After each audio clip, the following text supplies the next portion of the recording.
I'm not used to doing this, but welcome to the Endless Summit podcast. So this week, Shane and I weren't able to coordinate times, just busy schedules. So I'm going to be doing a portion and then he's going to be doing a portion and then we're going to mash it up and have something different for you guys. So today, just like we usually do, just to go over a weekend review, right? This past week was busy. We're really trying to make an effort with basketball with my daughters, and then for myself, I've been just trying to research different tips and tricks on how to raise awareness for flag football, especially for girls in this area since it's growing. And, I think it's definitely beneficial to be in multi sports. And a lot of kids already are in multi sports, but, bringing awareness to flag football just to help give them another avenue.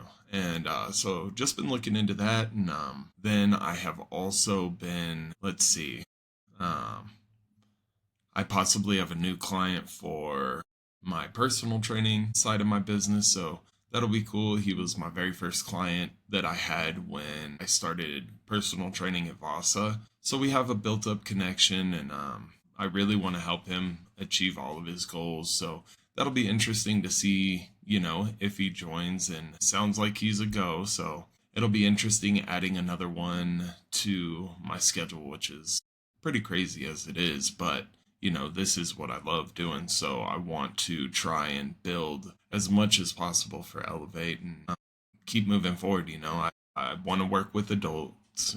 We all know my focus is kids, but I do find some enjoyment in working with adults as well. And to go over that, one really cool thing that happened this weekend is I was training one of my guys, and he's been in a bit of a plateau, but dude pushes it. He's freaking awesome. And this week I just snuck on some extra weight because being there, I knew he could handle it. And so I snuck on this extra weight, and he knocks it out his first set, and he gets up and he's like, man, that felt good. And he did amazing. And I was like, yeah, man, 230, let's go. And he was like, 230? I thought we were doing 225. Nope, 230. And so that was really cool. And then I did the same thing to him on his static holds because he has some big goals for getting as strong as he can with his chest this year. And so I snuck on a couple extra plates on that one as well, and he was able to do his static holds with 300 pounds. So that was really cool. Seeing somebody that you care about achieve their goals is always awesome. So that was good. And then as far as myself, my daughter played basketball this weekend. She did amazing. She locked down on defense. She was a menace. And just watching her play and know what she's capable and trust herself more each game is just so cool to watch. It's one thing I really enjoy about having both my kids in sports and getting to watch them do those things. But yeah, I mean, outside of that, my one daughter had a little bit of a stomach ache. She was alright though. And then work's kicking my butt, but it's good, Got to pay the bills, and yeah, I think that's about it. Had some family time. That's always great. But to jump into it, I'm going to talk a little bit about what I'm working on at the moment. And the biggest piece that I'm working on right now is how to create awareness for flag football here in the state of Utah. There's plenty of awareness for adults for flag football, but there's this big preference on tackle football. And then, soccer's really big. Basketball's pretty big as well. Those are typically your big three regardless. And so it's a tad bit challenging. I was going to start by running just like an all girls camp, and looking into it and just the feedback that I got from a post that I did as my original post, I was like, you know what? I'm going to put that off for a second. And I'm not putting it away. I'm just shelving it. And I was like, we're going to do a flag football like spring tune-up. So for kids that are getting ready to play in the spring, such as my daughter, and then also kids that are new, or kids that are playing football that play skill positions that may benefit from this. And so I put that together. I put a schedule together. I posted it. My camp is just about half full, which is pretty cool. In 1 week, it was half full. And so today I'm gonna post like the schedule just because I know a lot of parents wonder about schedules and what to expect from the training. So I'm gonna put that out there. I don't see that happen so much. So I'm hoping that maybe being a little bit different than what a lot of people do will benefit. And, I like being transparent. I like parents and everybody know ahead of time what's going on. And so that is built, that's getting posted today. And after this camp, I'm going to start trying to put together dates for free camps just for girls to come out and learn flag football. That way they have the opportunity. So, if you are one sport athlete, like let's say you just play basketball, even if you play club basketball or something like that, it's always good to have another sport. It just teaches you movement in different ways, and it trains your muscles in different ways. So it helps with injury prevention and those kinds of things. And when you can take what you learn, like let's say basketball with football, right? When you are a basketball player and you go to being a football player and you play, typically you see it in tight ends. You see it in tight ends, they're really good at getting their body between themselves and the defender to catch a ball. And that's because they've been learning to box out. And essentially they're boxing out that defender to try to catch the ball and give them a clean, nice catch. And so you're able to implement these in all these different sports and the skills that you learn in these different sports. So I think just for girls, I want them to have awareness, come try new sport. There's plenty of kids out there that are still like, I don't know what I want to do. And I think just giving them another avenue will really help them maybe be able to narrow in something. Maybe they're not into flag football, but you know what? They don't know until they try. And some kids may be like flag football, but then they come try it and they love it. And that's where the foundation starts. And so the plan is to get some camps running together and get these girls to start learning to play. And I wanted to jump right into hopefully having enough girls to start a league in fall. And doing the research on that, seeing the feedback, it was like, that may have been a little overzealous. And again, I'm not going to stop that, but I'm going to shelf it. So we're going to take this appropriate steps to get there. So first, I am already established as a flag football coach here in our area. So what I'm trying to do is I'm trying to get a couple of girls from my basketball team to come and play or try out the camps, and then maybe since it's basketball off season, they'll join and they'll play. And the ultimate goal is to have a full team of girls in the already established league and have them play against the boys. And I think this would be beneficial. I've thought about the other side where it's like all girls against all boys. And I know some people may find that intimidating, but if we run these camps all throughout summer, spring and summer, those girls are going to be prepared to play against the boys. Because right now, at least with my daughter's age, that's what I'm looking at right now. At 9, 10 years old, boys haven't really separated themselves. There are some, but they haven't really separated themselves. That's not happening yet. And so if these girls learn and continue going and continue trying and put in the effort, they're going to be able to play against these boys at this level. And I think if we do that, that'll really raise awareness for other girls that are looking for something to do. Or maybe they've had an interest and they just didn't know they could play. Or, and by going to a game and seeing an all girls team be able to play against the boys will inspire these other kids and show these other girls that, hey, you're just as capable. You could do this too. And you can play against the boys. And hopefully bringing more attention to get more girls into this league, because since my daughter's joined, this is going to be her, I want to say, 4th season. And the first season, there was another girl that we played against. She was on a different team. And then the following season, I think there were 2 girls, if I remember correctly. There were 2 other girls outside of my daughter. And then last year, I think my daughter was the only one. I could be wrong, but I don't remember seeing another girl. We may have. So there may have been 2, maybe 3. I just don't remember seeing them. But when you have a league that big, which it's a city rec league, so you have quite a few kids. You have, I don't know, 10 10, 11, 12 teams, something like that. So you're talking 10 kids per team, that's 120 kids. And so when you only have one out of 120 or three out of 120, it's like, how do we change that number? How do we get that number up so that these girls feel welcome to play and they feel confident enough to play? Because this is a great starting point. I do really truly believe that getting these kids, especially these girls, to start earlier, like they can play with the boys at this age, and then hopefully, I would be able to have a league set up for girls that they can transition into,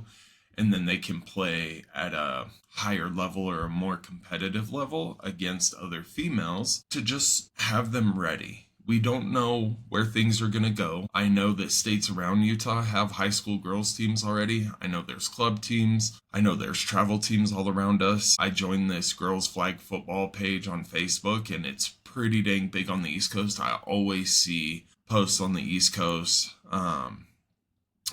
The person I spoke to, his name was Ben from OKC. Like, he has quite a few girls that are doing it now, so it's awesome to see the growth. And then in the last couple of weeks, it's becoming more of a college sport as well. The first girl ever was offered a D1 scholarship for flag football, so that's really cool. So just seeing the road that it's going to, it's already an Olympic sport, so we'll see it there. But like I said, for adults, it's already there. So how do we get these kids more attention in the states that are a little bit behind other states? And so just working on trying to do that.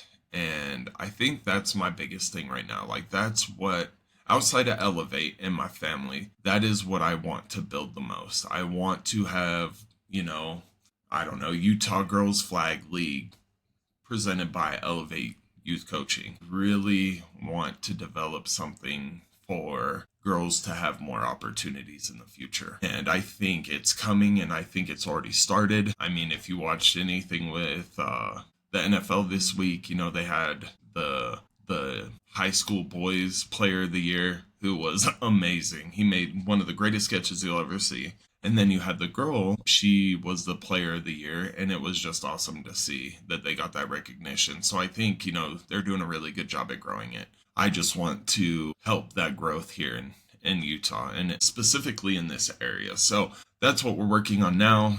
I just made some purchases through my business for this camp to be more designated towards football. I'll still run my agility camps and that kind of stuff throughout the summer, but I think there's going to be a big focus on trying to raise this awareness for girls flag football. But yeah, I would say that's the biggest thing that I'm working on now. I find myself just about every day trying to research something, or I'm watching clips of these girls playing and how they got there, and looking at, how these leagues are structured or what these people are doing. Just trying to pick up little things here and there, because, when you're looking, not everything sticks, but hopefully one thing sticks, and then another, and then another, and then you're full of knowledge. I feel like I know flag football pretty well, so I do feel like I have the ability to do this, and I'm actually probably this week or by the end of the month, I'm going to start my USA Tackle and Flag certification just to be more official with it. And I think it'll help give me some knowledge maybe where I don't have it.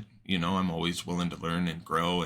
And I think if you always have that attitude, it's really going to help you be successful and give these kids the best opportunity that you can. And so we're just going to keep pushing with that. Yeah, I think right now that's the biggest thing for me. I want to mentor these kids through sports, and I want to help them be the best human beings that they can through sports.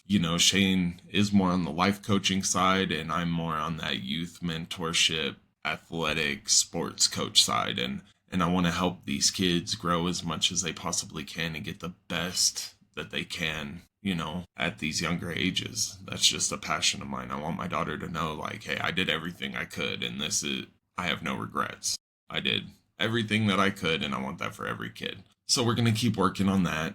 And then, I think that's about it for right now. The next thing, I was looking at, like, what should I talk about? Being one-on-one with you guys, what should I talk about? And so it was like, what am I trying to do is really one thing that I wanted to talk about. And then just going over coaching with my daughter, I think, is another thing, just so people maybe can see the coaching style or see what my daughter struggles with. And a lot of athletes have struggles, and there are quite a few athletes that keep it in and they don't really say anything, and I want them to have a safe space to talk, and I'm trying to do this with my daughter, and it sort of came out this weekend. So my daughter plays club basketball, as you guys know, and we played a team that, like, the first time we played them, they beat us like 28-4 or something like that. And then the next game, they beat us 20-8. And then this weekend, we were playing them, and we were missing two of our players. And so we had two of our younger players that were starting, and they're making really good improvements at practice. So it was like, they can handle this. We can do it. And it was sort of like we didn't have a choice. Like, let's get after it, And I'm a big proponent at protecting their confidence and not putting them out there too soon to where all the work that they've put in is now destroyed because they were in a game they weren't ready for. And I know there's going to be opinions on both sides, but that's just my view, and that's how I coach. And so it was like, I hope they're ready. And honestly, they proved that they were. They hustled. I recorded it since my wife wasn't there. I put my phone up on a tripod on the side, and I watched the first half of the game today. I'm going to watch more of it either tonight or tomorrow. But rewatching the game, like not having to coach in the moment, being able to watch it, it was awesome to see. Like, my two younger players were really hustling. They had to have some direction at times, but for the most part, they did so much better. And being able to see that growth and it transition into a game from practice was really cool to see. Like, that's why you coach, you know what I mean? And seeing the confidence come out in them. And to redirect this back to my daughter played pretty dang good this week. We got to get her more accurate with her shots so they fall, because she had, I don't know, 5 or 6 shots plus 2 free throws. And if we could have got one of those to fall, we wouldn't have been shut out. But we didn't get that far. This game, this team has played us really tough. And this game, the end score, we did get shut out, but it was only 8-0. And so it was a big win for those girls to keep a team from scoring as much as they've been scoring. And the effort was there the whole game. And so after the game, I asked my daughter, I was like, hey, what are you most proud of that you did today? And she was like, nothing. She was like, I played offense bad, I played defense bad, I played bad. And I was like, excuse me? I was like, nah, we're not allowed to talk like that. Like, you need to reframe your mindset because you didn't play bad. And I was like, do you want to hear how I think you played or what I saw you do? And she was like, yeah. And I was like, Nikki, you played much better defense. You still played with your arms, but you were playing with your feet. I was like, you caused, 5 to 10 turnovers. And, 4 of those led into fast breaks that you had open shots on that we just didn't get to fall, but you were confident enough to take those shots. And one of them, she was worried about doing layups. She doesn't feel like she's very great at layups. And I think she's also scared of the contact. And we talked at halftime, and I was like, hey, just take it. Run, do a layup. If they foul you, you get 2 free shots where nobody messes with you. And she locked in and she went and did it. And it was awesome to see that she had that confidence in herself to do it. And then, yeah, like defensively, man, she was just locking in. She was stealing the ball. She was in people's faces. Like, she got knocked to the ground and she got up and sprinted the whole court and poked the ball out and stole it. Like, she hustled in. So we talked about all this, and I was like, do you think you still played bad? And she was like, no, I didn't. And I was like, so what are you most proud of? And she was like, being confident enough to take my open shots. And I'm like, you know what? That's great. Because, at this age, I don't want to restrict their shots or their confidence. I want them to shoot when they're confident. I don't care if they miss it or make it. Take the shot. Show me you're confident. Take as many shots as you want. Make good passes. Do those kinds of things. And they were really working on that this week. And so just getting to watch that was really cool. And, I felt bad that my daughter was so hard on herself, but at the same time, we were able to talk because mom and sister were at a baby shower. So it was just me and her. And so we really got to just, be together and sort of talk about how it went. And it got to the point where she was able to see that, like, hey, it wasn't negative. I did do these things that were positives. And I told her, I was like, do you think the professionals make every single shot that they take? And she's like, no. And I'm like, right. And they've been playing for 20 years. I was like, you've been playing for two, and you've been playing club basketball officially for a year now. I was like, you're not going to make all your shots. Sometimes you may not make any of your shots, but having the confidence to take the shots is what we need, because as you work on having a better shot, learning the shooting technique and doing these things, those will turn into makes, and they're going to turn into points, which is going to be really cool. And I was like, so, I want you to know that I'm really happy at how hard you played defense. You were being a menace. You caused turnovers. You gave us opportunities we wouldn't have had if you wouldn't have played that hard. And, she gets this smile and everything. And it's just really cool to see these kids be proud of themselves, especially my daughter, it's my daughter. And so it was like the best of both worlds, or not the best of both worlds. It was hard with one world, and then it got better, because I never want to see her doubt herself or question herself like she did. I want her to know that, like, effort is what matters, and you're 9 years old. Don't have these expectations of being perfect. Nobody's ever perfect, as long as we're making progress every single week, that's good. And she made progress. She got 1% better this week than she was last week, and we'll take that all day. And if she continues that, she's going to get even better. And so it was nice to sit down, have lunch, talk, and get to go over all these pieces from basketball with her. And then, the really cool thing was, after basketball, she was like, "Hey dad, are we going to go and train for basketball tomorrow, like just me and you?" And I was like, "We can." I was like, "You've also been talking about wanting to do some stuff for flag football."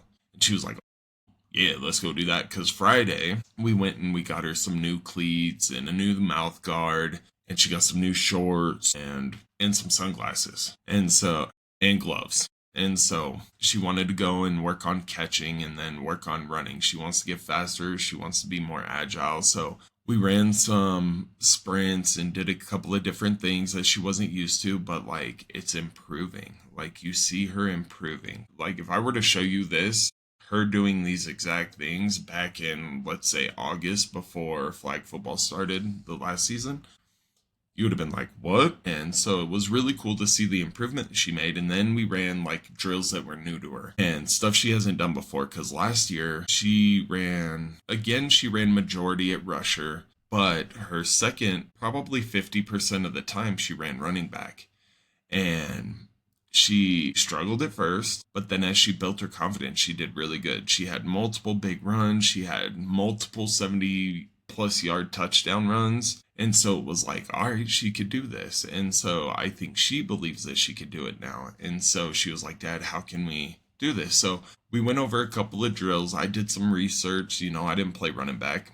So I did some research on some drills that people do for flag football to help. And so we were working on just lateral movement out of a dead sprint, to help her juke. And then we also worked on dipping. Like, dipping is one of the biggest moves for flag football. And in that process, she fell a couple of times and lost her balance. And she got upset. But then, like, me and her would look eye to eye. And I was like, "Hey," I was like, "have you done this before?" She's like, "Nah."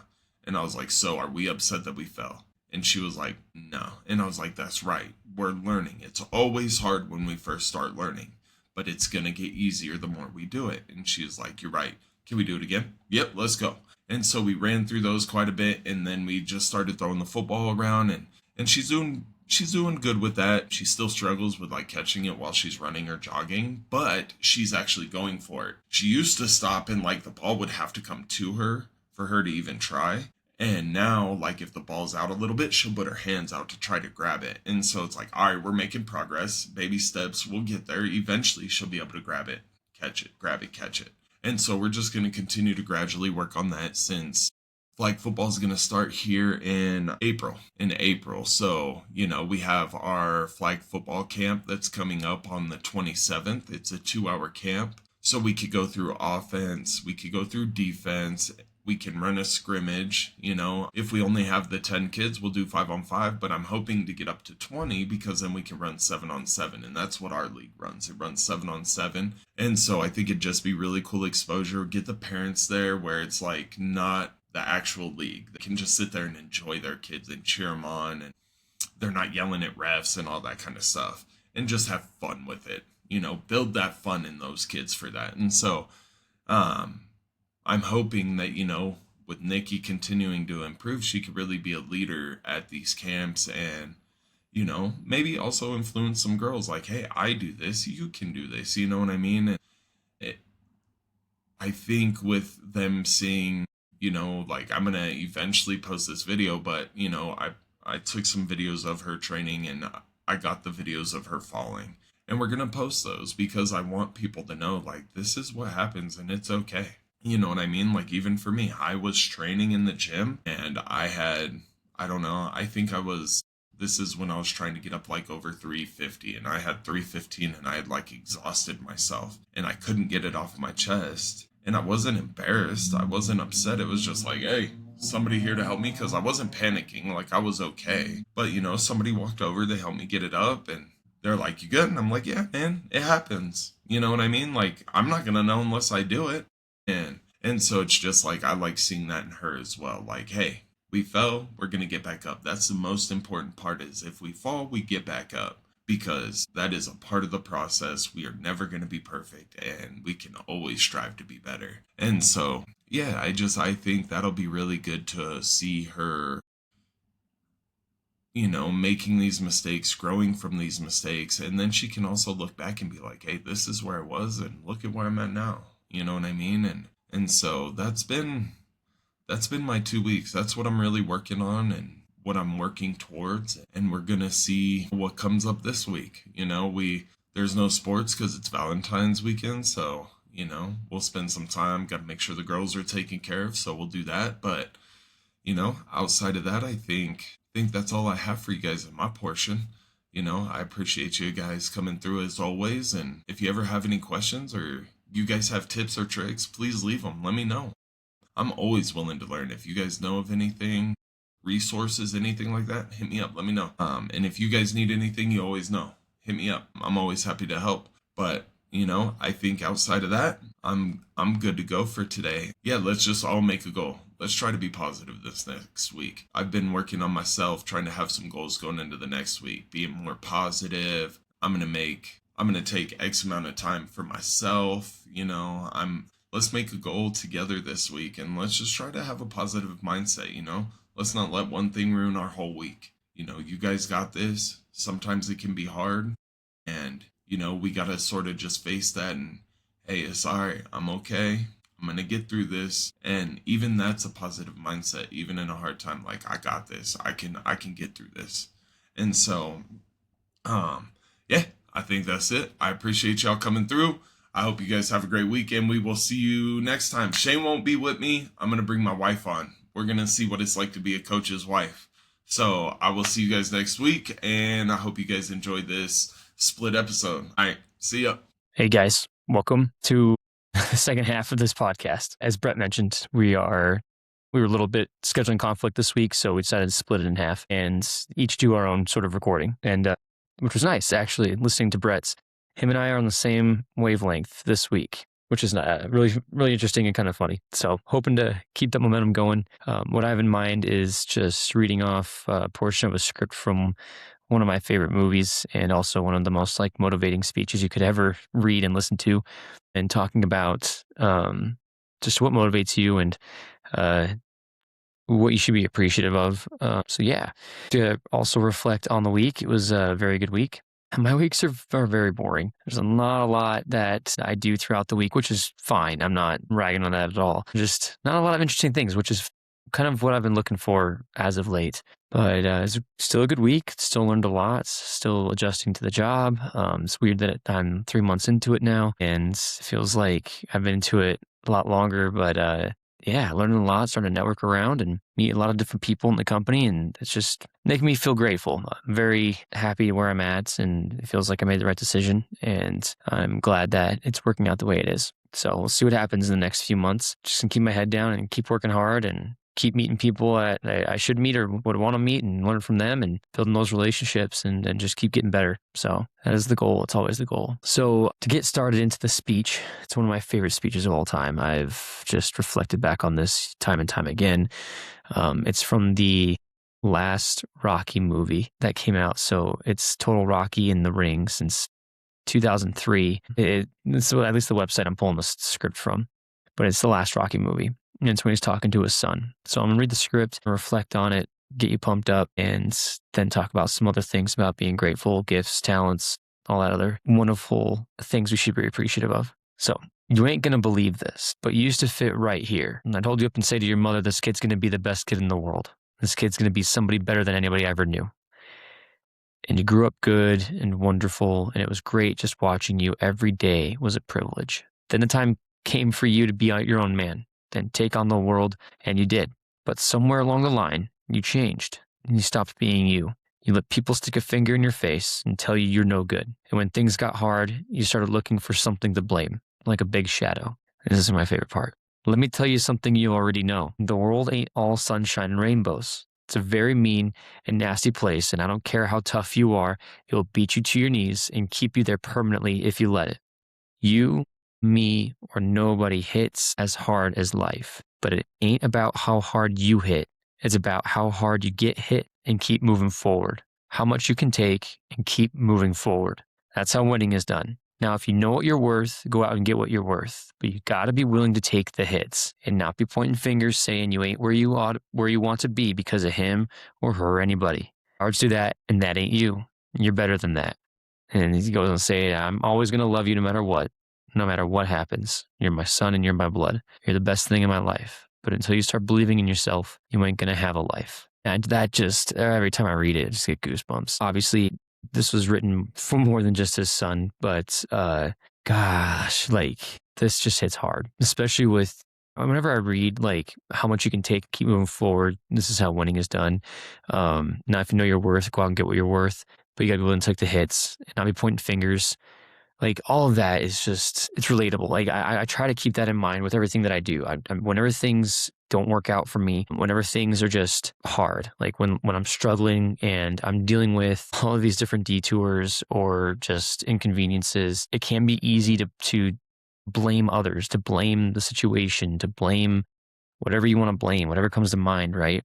And I have now taken this onto a fault where I don't blame anybody or anything other than myself. And now I've got to work on just having a little bit of like understanding and grace, like as Brett says.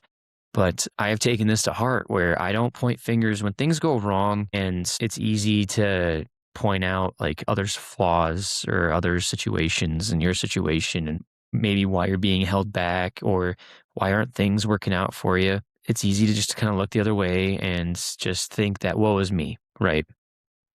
And it's not what you're supposed to do. You're supposed to look exactly at what the trouble is. If it's you, you look directly at yourself, right? Look inward and you figure out, how do I get over this hump? How do I get over this obstacle, over this ego, whatever's in your way? How do I fix this and move on beyond it? Yeah, how much you can take and keep moving forward. That's how winning is done. Like I have personally experienced a lot of bullshit, and I've ranted about it. I've complained about it. I've always complained just about the person, the situation. I've never blamed the person, the situation, or anything that was out of my control. It's just complaining, right? We can all complain. We can rant, right? But I never wanted it to let me, like, keep me down. Hit after hit, I had to keep moving forward. I had to know, like, okay, positive energy, positive effort, keep trying to be smart, keep trying to put in the max amount of effort because I wanted to win.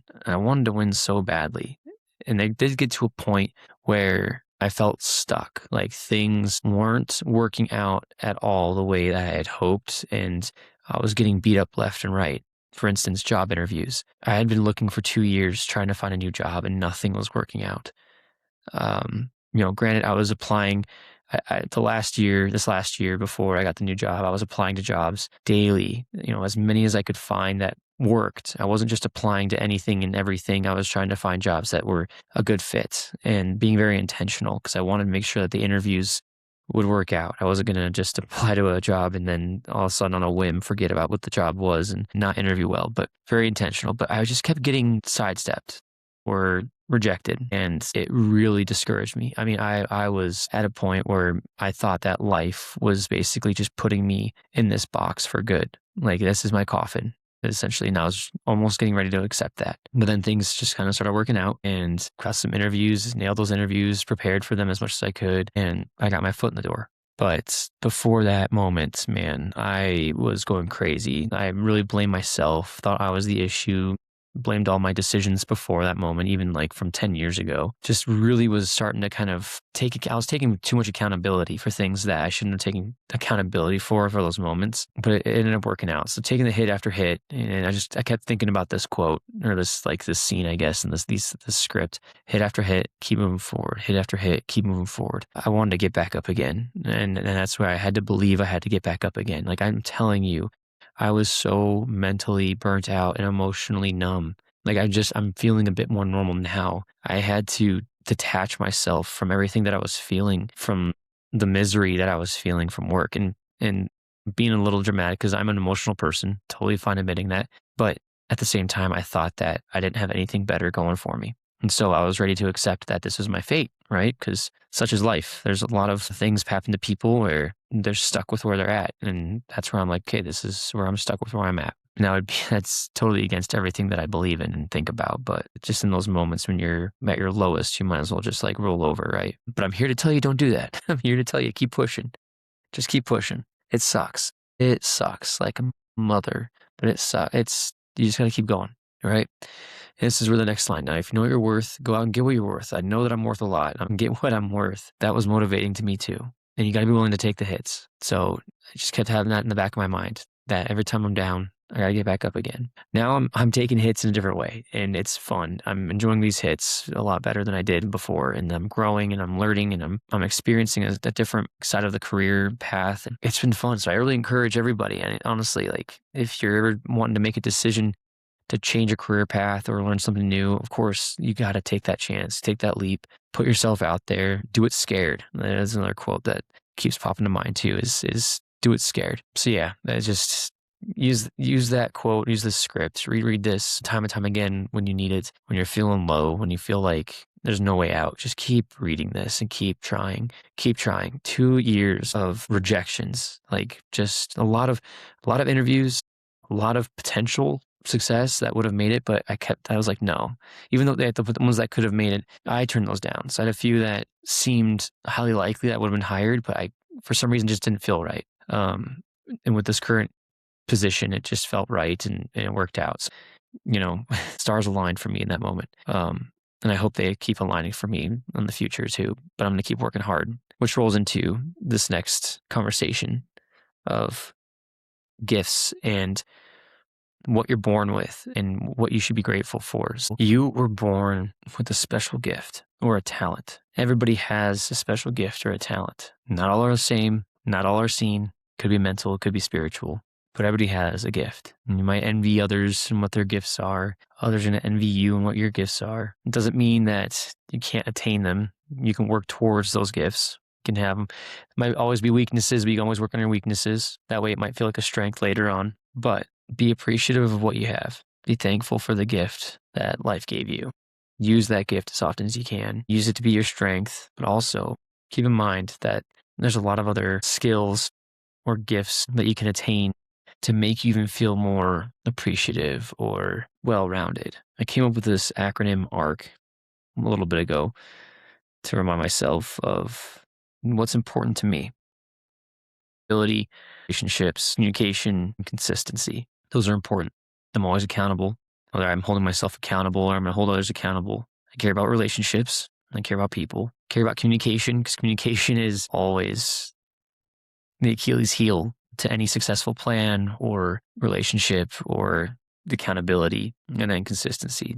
It's just a goal to always be as consistent as I can with my accountability, my communication, and my relationships. And those are what I consider strengths. And those are things, attributes that I try to work towards every day. always working on my communication, always working on my consistency, always working on my relationships, always working on because fear could ruin any one of those. I could be scared to be consistent or scared of something that's preventing me to be consistent, scared to communicate, scared to be accountable, scared for the relationship. But I have to stand up every day within myself and make sure that I'm holding myself to those standards.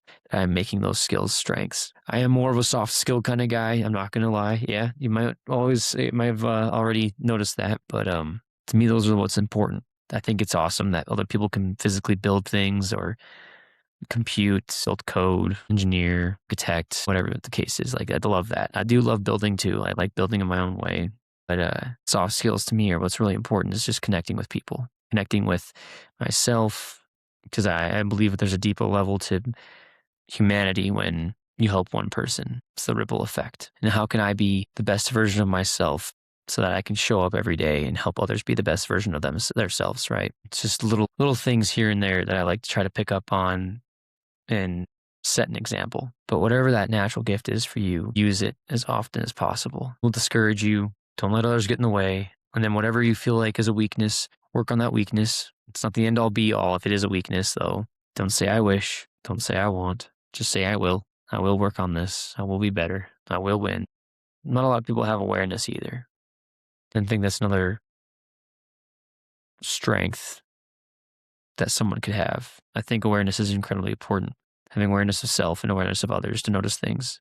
Because when you start noticing things, just makes you that much more of an asset. Pick up on behaviors, actions, language, habits, your habits. Like, I'm talking about you and others, right? All those things that you can watch or pick up on, being aware. Be useful.